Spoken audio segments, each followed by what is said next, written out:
Hello students, today's topic is chapter 5 of the book A Pact with the Sun and the name of the chapter is Tansen. You must have heard about Tansen. बच्चों, तानसेन भारत में पैदा हुए एक बहुत ही महानतम musician थे, संगीतकार थे. बचपन से ही बहुत टैलेंटेड थे, प्रतिभावान थे और उनमें इतनी काबिलियत थी, वो इतने परफेक्टली पशुओं पक्षियों की और जानवरों की वो आवाज़ें निकालते थे. ऐसा कहा जाता है कि वो जंगल में मतलब जाकर आने जाने वाले जो लोग होते थे उनको अलग अलग जानवरों की आवाज़ों से डराया करते थे. तो इतने वो टैलेंटेड थे. चलिए पढ़ते हैं चैप्टर तानसेन. आप भी अपनी बुक्स खोलें. Tansen was the only child of his parents. Tansen अपने माता पिता की इकलौती संतान थे. ओनली चाइल्ड मतलब एक ही बच्चा थे वो, ठीक है, यानी उनके कोई भाई बहन नहीं थे.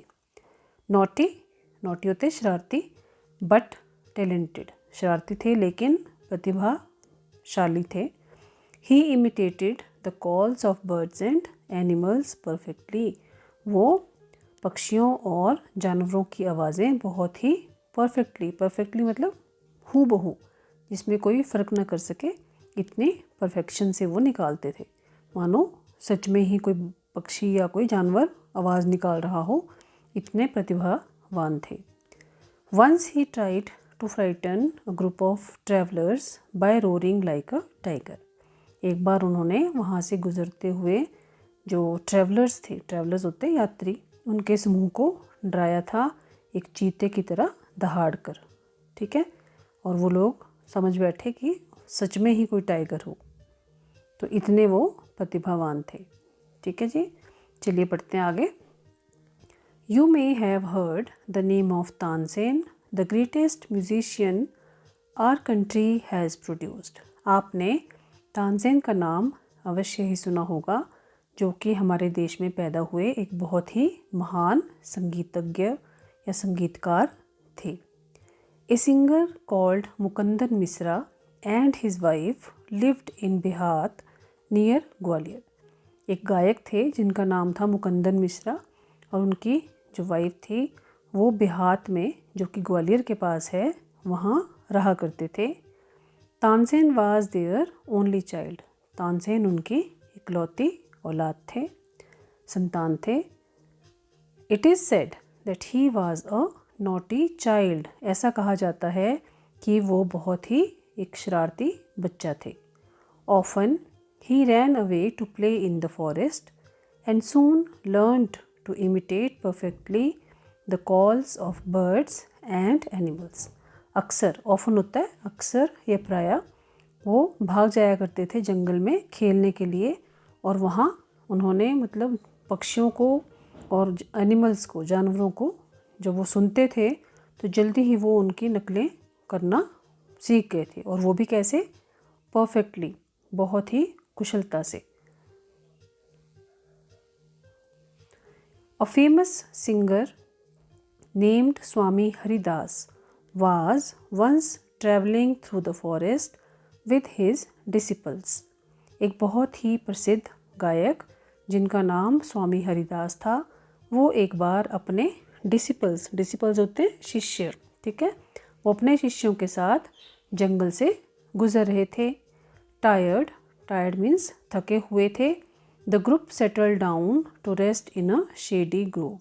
ग्रोव होता है पेड़ों का झुंड, छायादार पेड़ों के झुंड के नीचे उन्होंने सोचा कि हम थोड़ी देर सुस्ता लेते हैं, है ना. सेटल डाउन मतलब वहाँ पे उन्होंने विश्राम करने के लिए डेरा जमा लिया. Tansen saw them. तानसेन ने उन्हें देखा. Strangers in the forest he said to himself. और उन्हें देखते ही उसके मन में क्या शरारत आई कि अच्छा, जंगल में कोई अजनबी आए हैं. स्ट्रेंजर्स क्या होते हैं? जो हमारे जान पहचान के लोग नहीं होते हैं बच्चों, वो होते हैं स्ट्रेंजर्स. स्ट्रेंज मतलब अलग हों, जो हमसे, जो हमारे लिए अजनबी हों. तो उन्होंने अपने आप से कहा, स्ट्रेंजर्स इन द फॉरेस्ट, जंगल में स्ट्रेंजर्स, अजनबी, it will be fun to frighten them. तो इन्हें डराने में बहुत मज़ा आएगा.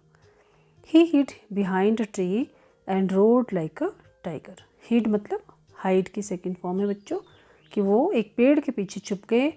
And roared like a tiger, और एक चीते की तरह चिंगा जोर जोर से दहाड़ने लगे। The little group of travellers scattered in fear, but Swami Haridas called them together. जो छोटा सा ग्रुप था, समूह था उन यात्रियों का, स्कैटर्ड मतलब बिखर गया डर के मारे, इधर उधर मतलब भागने लगे, परंतु स्वामी हरिदास ने उन्हें बुलाया इकट्ठे।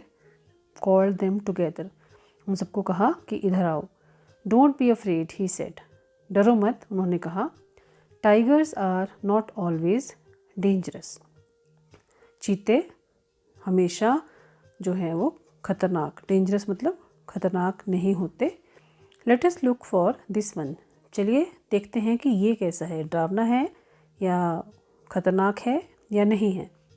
Suddenly one of his man saw a small boy hiding behind a tree, अचानक उन आदमियों में से एक ने एक छोटे लड़के को पेड़ के पीछे छुपे हुए देखा। There are no tigers here master he said, only this naughty boy, उसने कहा कि मालिक, जो उनके गुरु थे, ये यहाँ पे कोई टाइगर नहीं है, बल्कि ये एक नॉटी लड़का है, यानी कि शरारती लड़का है। बच्चों यहाँ तक हम इस चैप्टर को आज यहीं पे स्टॉप करेंगे। तो अब आपने इसको पढ़ना है और इसके बेस पे आपको एक एक्सरसाइज दी जाएगी आपकी असाइनमेंट शीट में, उसको आपने ध्यान से करना है। इसी पार्ट में से क्वेश्चंस उसमें दिए जाएंगे, तो अगर आप उन आंसर्स को ढूंढना चाहते हो तो आपको ये चैप्टर बहुत अच्छे से पढ़ना पड़ेगा, सेल्फ रीडिंग करनी पड़ेगी और समझना पड़ेगा। ठीक है, तो अब आप इसको पढ़ें और अपनी नोटबुक्स में डिफ़िकल्ट वर्ड्स को भी लिख लें। बाय बाय बच्चों, and have a nice day.